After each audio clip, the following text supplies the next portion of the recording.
Right, I think I fixed the audio there, and I should not be freezing it up anymore. Alright, guys, let's do this.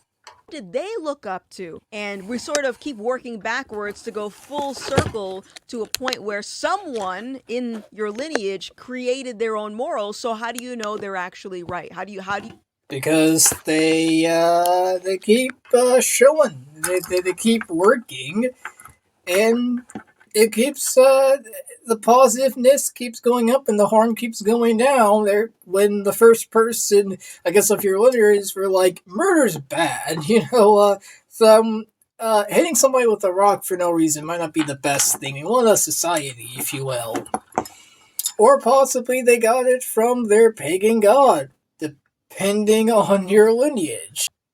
you know it's right and wrong? Because realistically, we're kind of just making things up along the way, right? And that's fine because that's how it's been done. Again, the moral code was before the Ten Commandments, but the source of it was God, but they didn't want God, so the only person who answered the call was Israel. They weren't the perfect or best pick. They were the pick that actually kind of followed back on God, follow up for on God in a sense, basically. And with that, that's how it works. And without a guide, a standard, in this argument being the Bible, how do you know that what you actually believe and what you feel and how you live your life is actually right and wrong? Because again, it works. That's the best we got. For the NFL, a lot of rules kind of worked until we need to change it subjectively, but we value it to be objective in a sense of a way. And in a sense of a way, since we're made in the image of God, God, I wouldn't say subjectively does something or says something or chooses something, then the value is objective because he's God. What he says is objective in a sense, but we have a sense of calling things like, basically social construction in a sense. God made, saw, then called it, in a sense. We usually don't make, but depending on what it is, we saw and we called it, or we make, saw, and called it because we're made in the image of God. He called the light good, which made it objective because he's God. But when we say XYZ is good, it might be subjectively because we might not be pointing to God, which will still be an objective thing. Pointing to God will still be a subjective, at least for us. But we view it as objective because that's the best thing we got. And also, it seems to work in a circular-like sense. The harm keeps going down, the positiveness keeps going up.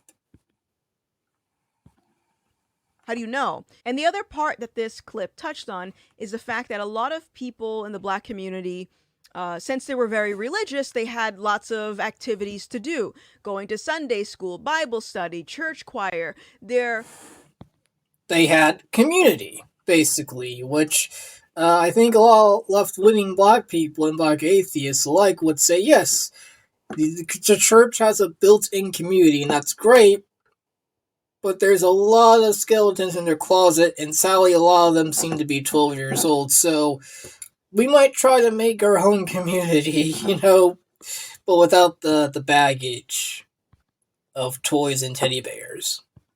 Their whole life revolved around God. Nowadays, what do you see? Everyone's caught up in all kinds of things that have nothing to do about God, and sometimes those things aren't actually good, right? So that's kind of all I wanted to touch on in this particular clip. So let's move along to the next one. The church was producing hope. Hope, purpose, meaning, community. Still does. It's still kind of good. It Depending produced on, within the community a depends which stability church. of purpose.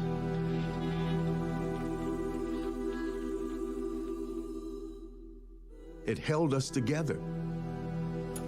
Families were strong. Dad was there. Mom was there.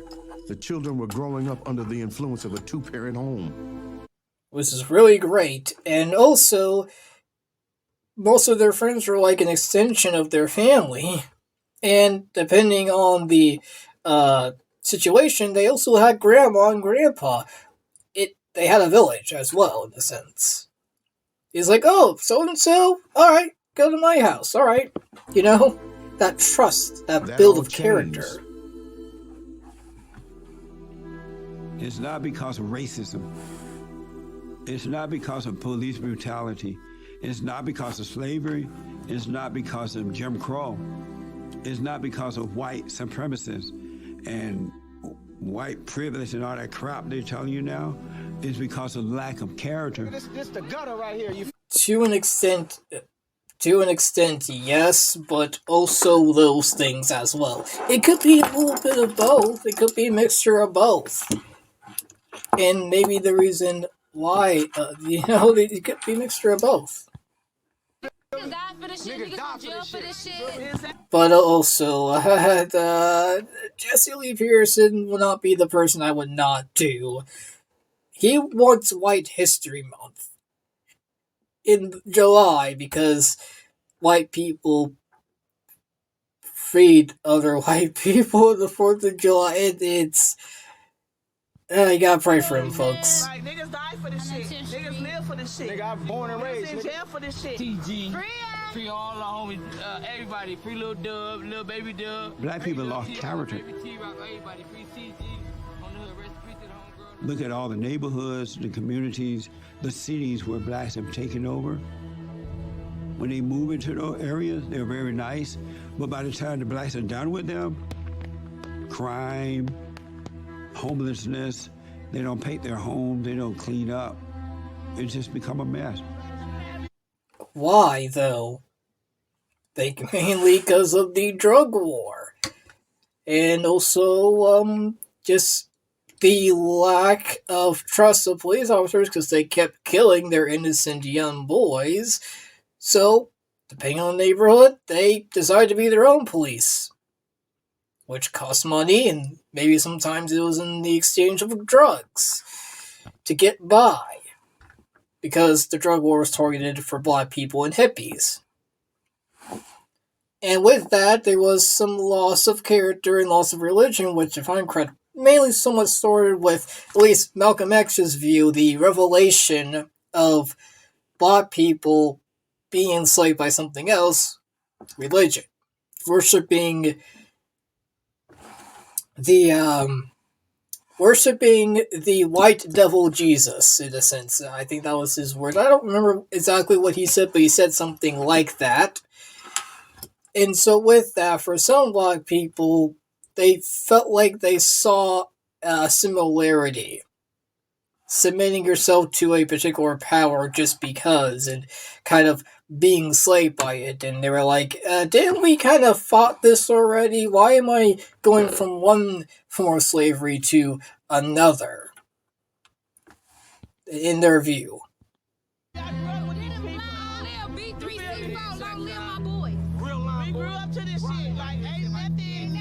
It's because of lack of family, and most black people today do not believe in God.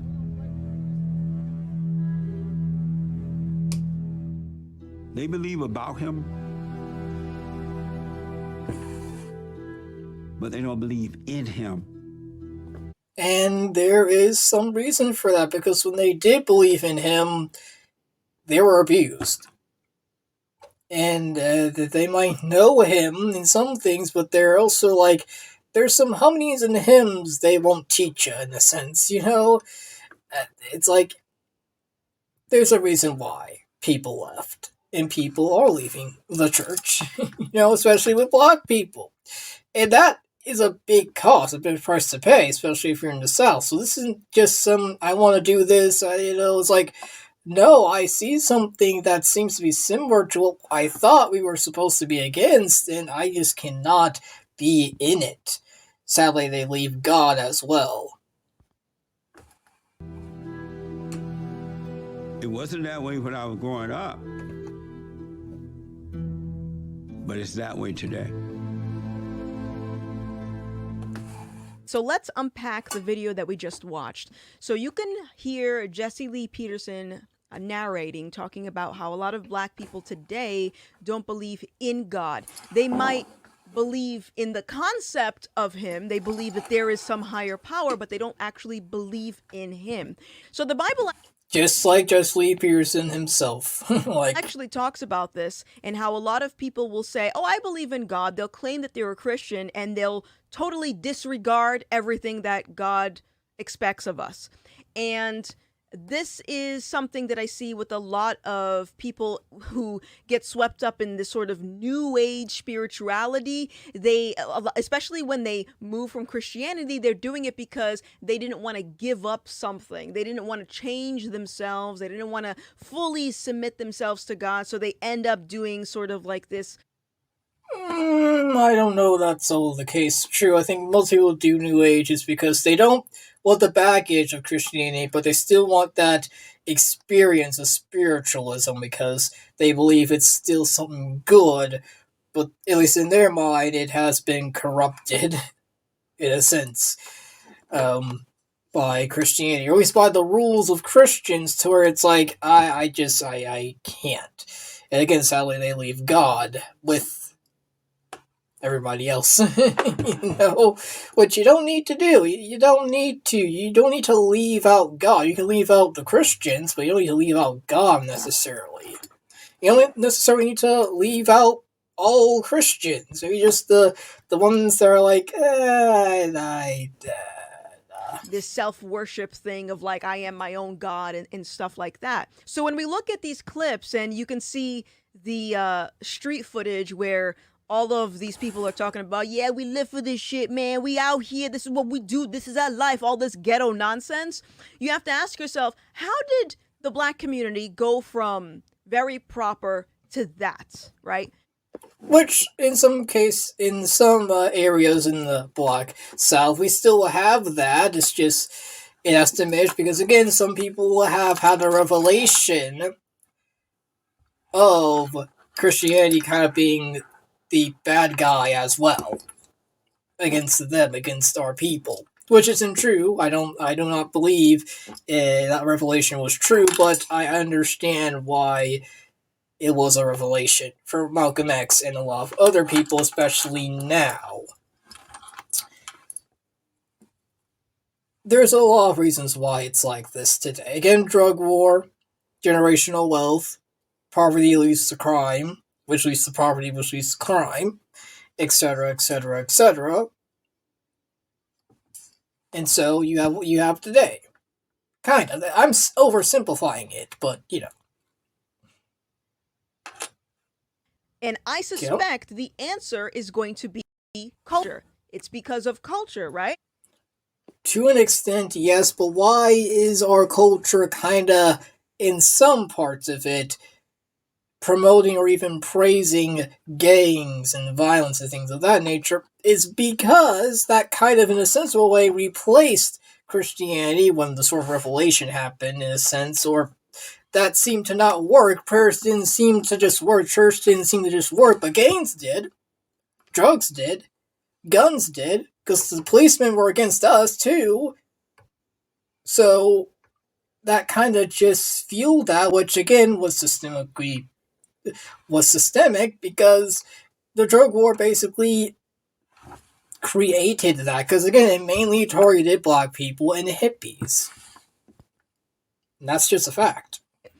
In the Bible, God talks about how we're not supposed to conform to the patterns of this world. We're supposed to reject culture. Anything that culture expects of I wouldn't say reject culture, but reject the ungodly parts of culture. You see this a lot with Paul, that basically he's like, no, I'm gonna say X, Y, and Z, no, women should still do this, men should still do that, culturally, because he wasn't trying to say, get away from culture entirely, but the stuff that was ungodly you can't do anymore.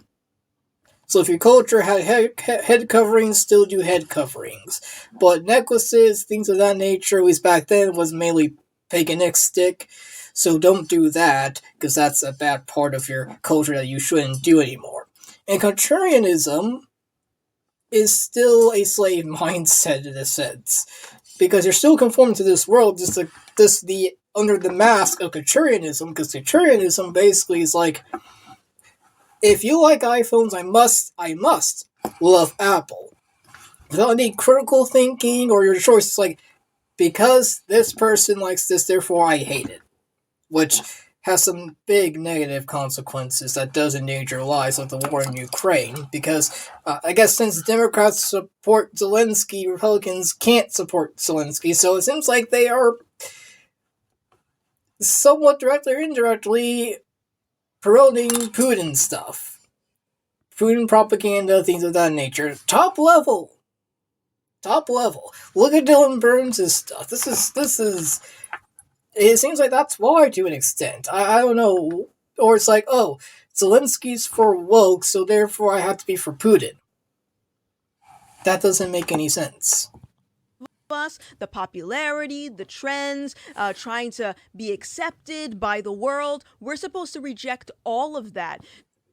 We shouldn't get praise to man, or we shouldn't search for praise from the world or man. If we get it, we'll use it for God's glory, but don't trust them in a sense, because the world trusts their own. If you're not of the world, since you're not of the world like that, they're gonna be against you. So the world might be, as of now, somewhat conservative, at least in America now. There seems to be a little bit of a cultural shift.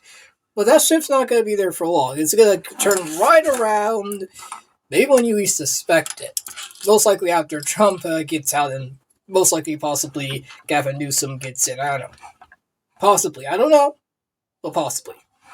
Because how bad Trump is, to where it's like, man, we even need Newsom to get in. Like, oof. But don't entangle yourself to the things of this world.